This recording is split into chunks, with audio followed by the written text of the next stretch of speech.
할렐루야. 4월 20일 목요일 새벽 기도를 시작하겠습니다. 사도신경으로 우리의 신앙을 고백하시겠습니다. 나는 전능하신 아버지 하나님 천지의 창조주를 믿습니다. 나는 그의 유일하신 아들 우리 주 예수 그리스도를 믿습니다. 그는 성령으로 잉태되어 동정녀 마리아에게서 나시고 본디오 빌라도에게 고난을 받아 십자가에 못 박혀 죽으시고 장사된 지 사흘 만에 죽은 자 가운데서 다시 살아나셨으며 하늘에 오르시어 전능하신 아버지 하나님 우편에 앉아 계시다가 거기로부터 살아있는 자와 죽은 자를 심판하러 오십니다. 나는 성령을 믿으며 거룩한 공교회와 성도의 교제와 죄를 용서받는 것과 몸의 부활과 영생을 믿습니다. 아멘. 찬송가 8장 찬양하시겠습니다. 찬송가 8장입니다.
사무엘하 6장 1절부터 15절까지 말씀입니다. 사무엘하 6장 1절부터 15절까지 말씀입니다. 다 찾으신 줄 알고 저와 여러분들이 한 절씩 교도하도록 하겠습니다. 다윗이 이스라엘에서 뽑은 무리 3만 명을 다시 모으고 다시 일어나 자기와 함께 있는 모든 사람과 더불어 바알 유다로 가서 거기서 하나님의 괴를 메어오려 하니 그 괴는 그룹들 사이에 좌전하신 만군의 여호와의 이름으로 불리는 것이라. 그들이 하나님의 괴를 새 술에 싣고 산에 있는 아비나답의 집에서 나오는데 아비나답의 아들 우사와 아효가 그 세 수레를 모니라. 그들이 산에 있는 아비나답의 집에서 하나님의 귀를 싣고 나올 때 아효는 궤 앞에서 나고 다윗과 이스라엘 온 족속은 잣나무로 만든 여러 가지 악기와 수금과 비파와 소고와 양금과 제금으로 여호와 앞에서 연주하니라. 그들이 나곤의 타작마당에 이르러서 소들이 뛰므로 우사가 손을 들어 하나님의 궤를 붙들었더니 여호와 하나님이 우사가 잘못함으로 말미암아 진노하사 그를 그곳에서 치시니 그가 거기 하나님의 궤 곁에서 죽으니라. 여호와께서 우사를 치심으로 다윗이 그나여 그곳을 베레사 우사라 하니 그 이름이 오늘까지 이르니라. 다윗이 그날에 여호와를 두려워하여 이르되 여호와의 궤가 어찌 내게로 오리요 하고 다윗이 여호와의 궤를 옮겨 다윗성 자기에게로 메어가기를 즐겨하지 아니하고 가드 사람 오벳에돔의 집으로 메어가니라. 여호와의 궤가 가드 사람 오벳에돔의 집에 석 달을 있었는데 여호와께서 오벳에돔과 그의 온 집에 복을 주시니라. 어떤 사람이 다윗 왕에게 이르되 여호와께서 하나님의 궤로 말미암아 오벳에돔의 집과 그의 모든 소유에 복을 주셨다니라.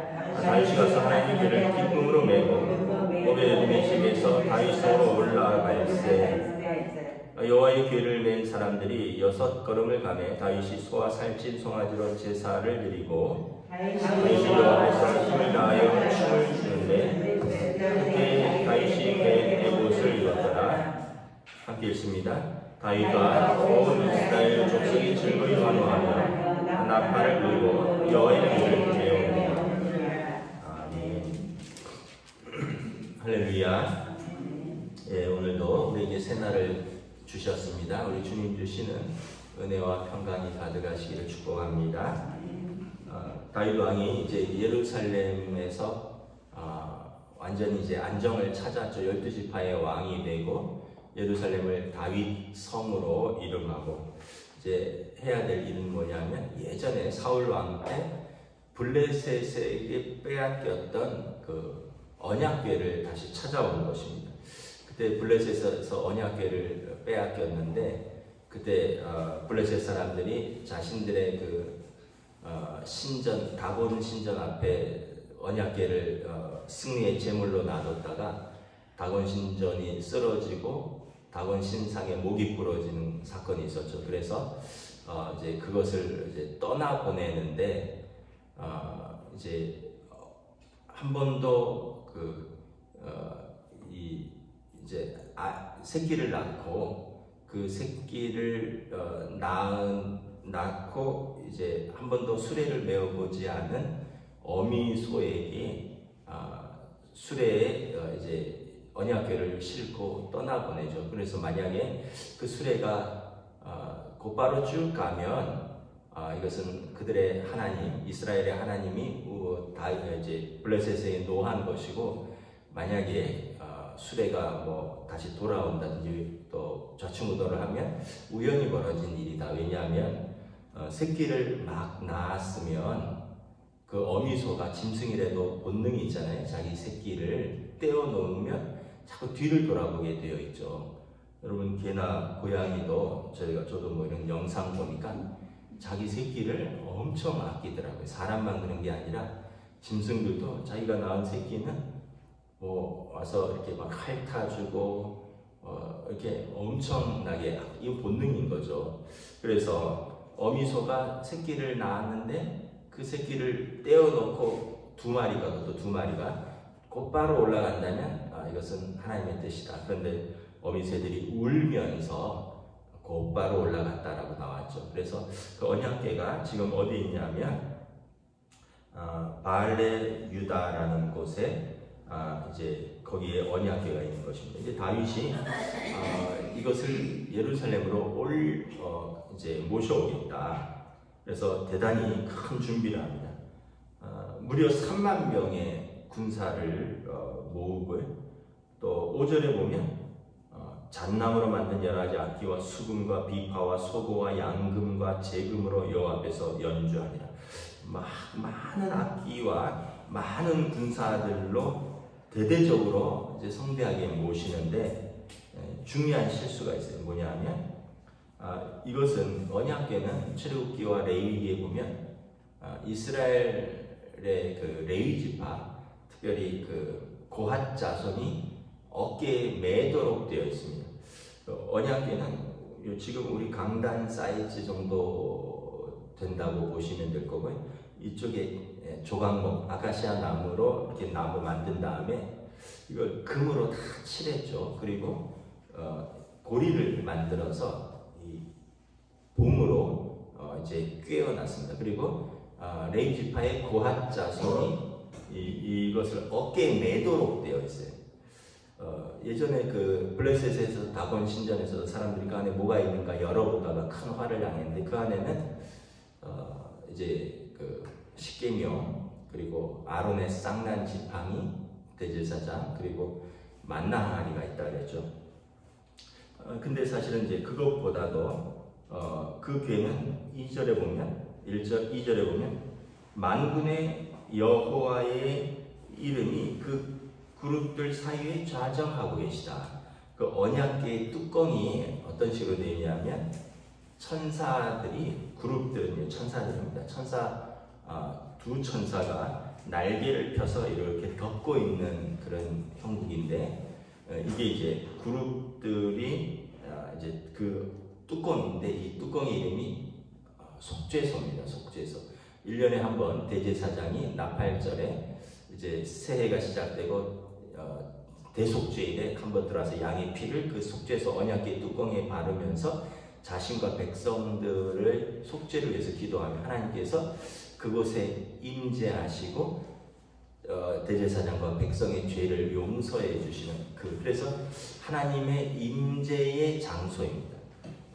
언약궤 그 자체도 귀하지만 그 언약궤에 하나님께서 임재해서 자기 백성을 용서하시겠다는 약속이 있는 것입니다. 그래서 그 뚜껑을 여러 가지 이름으로 부릅니다. 속죄소, 죄를 용서하는 장소이다. 또는 시은좌, 하나님의 은혜가 베풀어지는 장소이다.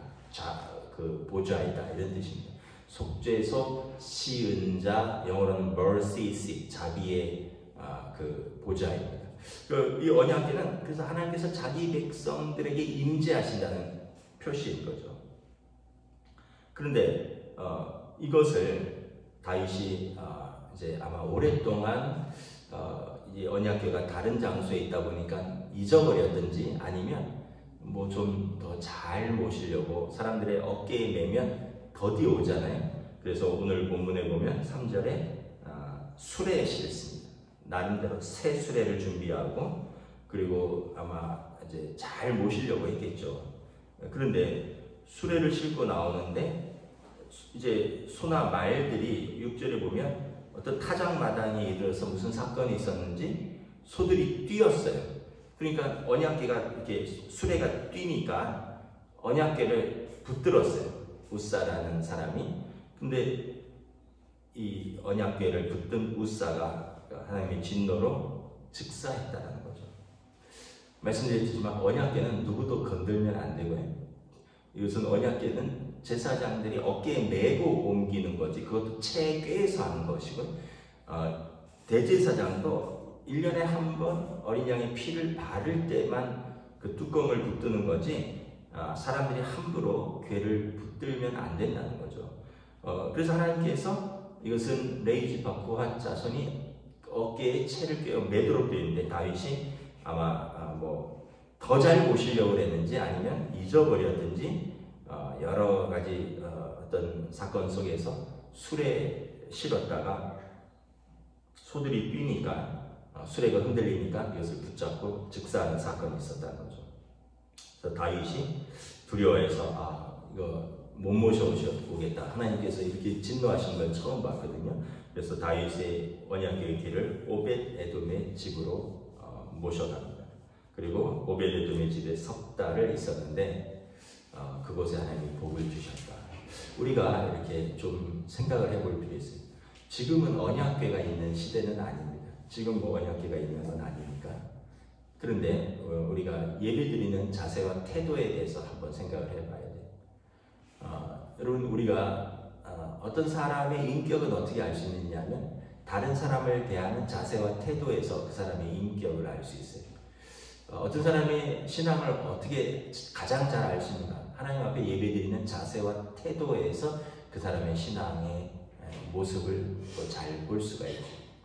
여러분 어떤 사람이 나한테 뭐 언제 봤다고 반말 찍찍거리고 그리고 뭐 되도 않은 뭐 요구를 하고 아주 무례하게 말하고 이러면 이 사람 인격이 형편없구나 이렇게 이야기를 할 거 아니에요. 그래서 어떤 다른 사람에 대한 자세와 태도, 그 말투에서 그 사람의 인격을 알 수 있다면 예배를 드리는 하나님의 백성의 자세와 태도에서 그 사람의 신앙생활을 알 수 있어요.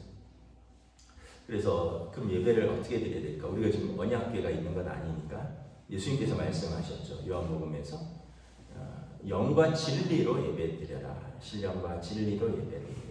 영과 진리로 예배를 드리라는 거예요. 최선을 다해서 예배를 드리라는 거예요. 그래서 여러분 새벽 기도를 드리시는 우리 어르신들 또 집에서 영상으로 보시는 우리 성도들 잘 기억하시기 바랍니다. 예배를 영과 진리로 드린다는 것은 무엇일까? 먼저는 하나님을 경외하는 마음가짐입니다. 하나님을 경외하는 마음가짐. 그리고 또 찬양할 때 찬양하고요. 말씀을 들을 때 말씀을 듣고요. 기도를 할 때는 기도를 하는 거예요. 여러분 어떤 식당에 가면 거기 뭐 물이 있어서 내가 이렇게 가지러 가면 손님 이거는 저희가 가져다 드립니다. 어떤 식당은요 함부로 이렇게 못 가져가게 해요. 뭐 물이나 어떤 무슨 것도 자기들이 다 갖다 주는. 그냥 손님은 앉아 있어요. 왜냐하면 자기들이 나름 세팅해 놓은 게 있고 또 나름 어떤 절차들이 있는데 사람들이 와서 뭐 이거 여기서 포크 가져가고 저기서 물 가져가고 뭐 여기서 막 뭐 가져가면 막 흐트러지고 질서가 없으니까 어떤 식당에는 그냥 자기가 또 마음대로 와서 앉으면 안 돼요. 안내해 줄 자리. 뭐 3명입니다 하면 이 자리에 앉으세요. 나는 저 자리에 앉고 싶어요. 그래도 안 될 수가 있죠. 왜냐하면 그 자리가 예약이 돼 있거나 아니면 뭐 2명이서 뭐 6자리에 좋다고 앉을 수도 없고. 그래서 모든 건 식당도 여러분 어떤 데는 절차와 또 규정이 있어요. 근데 예배를 드리는데 여러분 찬양은 우리 영이 하나님을 찬양하는 거예요. 하나님을 높이는 거예요. 근데 예배 시간 직전까지는 옆 사람하고 막 이렇게 얘기하는 분이 찬양할 때는 합주기가 됩시다. 그럼 참 안타까워요. 하나님을 찬양하는 게 즐겁지 않은가 보다. 하나님을 찬양하는 게 즐겁지 않은가 보다. 물론 찬양은 틀려도 괜찮습니다. 어른들이 어떻게 그 음을 다 맞출 수 있고 어떻게 그 박자를 다 맞출 수 있겠습니까? 좀 느리게 하셔도 되고요. 좀 음정이 떨어져도 괜찮아요. 근데 내 마음에 최선을 다해서 찬양을 합니다. 또 하나는 또 어떤 분은 설교 시작하면 그때까지만 해도 막 이렇게 막 두리번 또 하고 막 이런저런 얘기도 하다 설교 시작하면 눈을 딱 감아요. 저는 이렇게 들려요. 난 당신 설교 듣기 싫습니다. 이렇게 느껴져요. 그런 의도는 아니실 것 같은데 그럼에도 불구하고 방금까지는 깨어 있었거든요. 설교 듣기 전까지는 막 말씀도 하시고 뭐 이래저래 누구 왔나 누구 무슨 옷 입고 왔나 막 쳐다도 보시고 두리번 하시던 분들이 설교 시작할 때 만약에 눈을 탁 감는다면 나는 당신 설교 듣기 싫습니다. 나 하나님의 말씀 듣기 싫습니다. 이런 것 같아요. 참 안타까워요. 찬양할 때 입 딱 다물고 설교 들을 때 눈 딱 감고 또 기도할 때는 또 침묵하시고. 그래서 여러분 우리가 예배 드릴 때 아까 말씀드린 식당에서도 함부로 하면 안 된다고요. 예배 드릴 때 영과 진리로 예배 드리십시오. 말씀 들을 때는 말씀을 들으시고요. 찬양할 때는 찬양을 하시고요. 기도할 때는 기도를 하시고요. 그리고 이건 또 저희 어머니도 가끔 실수하시기 때문에 제가 뭐 어른들은 그럴 수 있다라고 생각을 하는데 전화기는 집에서 나오실 때 진동으로 해주시고요. 작은 예배당에서 막 설교하는데 찬양하는데 또 기도하는데 때르르 한번 해버리면 그냥 사람들이 그냥 그 분위기가 확 깨져요. 저희 어머니도 뭐 다 70 후반대고 이러다 보니까 아주 가끔 전화기를 이렇게 진동으로 놓는다는 게 못하시기도 하고, 그 마음이 급하니까 소리가 뺑 나면 이거를 이제 얼른 정지를 시켜요. 근데 사실은 전화를 한 사람은 전화를 안 받으니까 또 전화를 해요. 그러니까 사실은 전화기 오면 끄고 진동으로 바꿔야 되는데 그런 생각은 못 하는 거죠. 그냥 전화기에 딱 울리면 얼른 이렇게 끄고 다시 넣었는데 좀 이따 또 딱 와요. 말씀드렸다시피 연세가 드시면 이렇게 그런 정교한 작업이 떨어질 수 있다는 거, 저도 부모님이 계셔서 이해를 하는데, 그럼에도 불구하고 주일날 예배에 올 때는 여러분 이런 여러 가지 준비들, 영과 진리로 예배를 드리시는 겁니다. 최선을 다해서 예배를 드리시는 거예요. 여러분 생각해 보세요. 만약에 누가 여러분을 만나러 커피숍에서 만나기로 했어요. 그래서 이렇게 막 들어와서 이제 입구에서 보니까, 유리창으로 보니까 나랑 만나기로 한 사람이 먼저 왔어요. 그리고 주위에 보니까 아는 사람 있는지 막 얘기를 막 해요. 그래서 나도 막 들어가서 그 사람 잘 왔다고, 반갑다고 인사하고 딱 자리에 앉으니까 눈을 툭 감아버려요. 내 앞에서 입을 꽉 닫아버려요. 분명히 내가 들어올 때까지만 봐도 옆 사람하고 막 반갑다고 막 인사하고, 그래서 나도 되게 반갑게 들어왔는데, 그럼 그 사람이 이럴 거 아니에요. 당신 나 무시하는 거예요? 뭐요? 내 말은 듣기 싫은 거예요? 뭐요? 나랑 대화하기 싫다는 거예요? 그럼 왜 나온 거예요? 이렇게 생각하지 않겠어요? 여러분, 예배는 하나님과 우리가 만나러 나온 거잖아요. 그런데 여러분, 그렇게 우리가 하나님 앞에서 믿음으로 반응을 해야 되는 거죠. 그래서 여러분, 사무엘 선지자가 뭐라 그랬습니까? 사울 왕에게 하나님께서 당신을 존귀히 여기는 자를 존중히 여기고 하나님께서 당신을 멸시하는 자를 멸시하시니라. 우리가 하나님을 멸시하면 하나님이 우리를 멸시하신대. 우리가 하나님을 존중히 여기면 하나님께서도 우리를 존중히 여기신대. 그래서 여러분, 우리가 지금은 뭐 법궤가 있고 이런 것은 아니니까 뭐 어떤 절차 이런 것은 아니지만, 항상 여러분 경외하는 마음으로 하나님 앞에서 최선을 다해서 예배를 드리시고 힘껏 찬양하시고 귀 기울여서 말씀을 들으시고, 여러분 또 마음을 따라가며 기도하시기를 주님의 이름으로 축복합니다. 내 마음대로 드리는 게 예배가 아니에요. 다윗이 이건 내 마음대로, 나는 이렇게 좋은 의도로 괴를 붙들고 오다가 이런 사고가 났으니 하나님이 두려워서 나는 이 법궤를 오베데돔의 집에 놓고 안 가져옵니다. 근데 11절에 보면 여호와의 궤가 가드 사람 오베데돔의 집에 석 달을 있었는데 여호와께서 오베데돔과 그의 온 집에 복을 주시니라. 하나님께서 하나님의 또 언약궤를 정성스럽게 모셨던 오베데돔의 집에 복을 주셨습니다. 그래서 어떤 사람이 또 다윗에게 말합니다. 12절에 오베데돔의 집에서는 참 언약궤를 잘 모시니 하나님께서 그의 집에 복을 주셨습니다.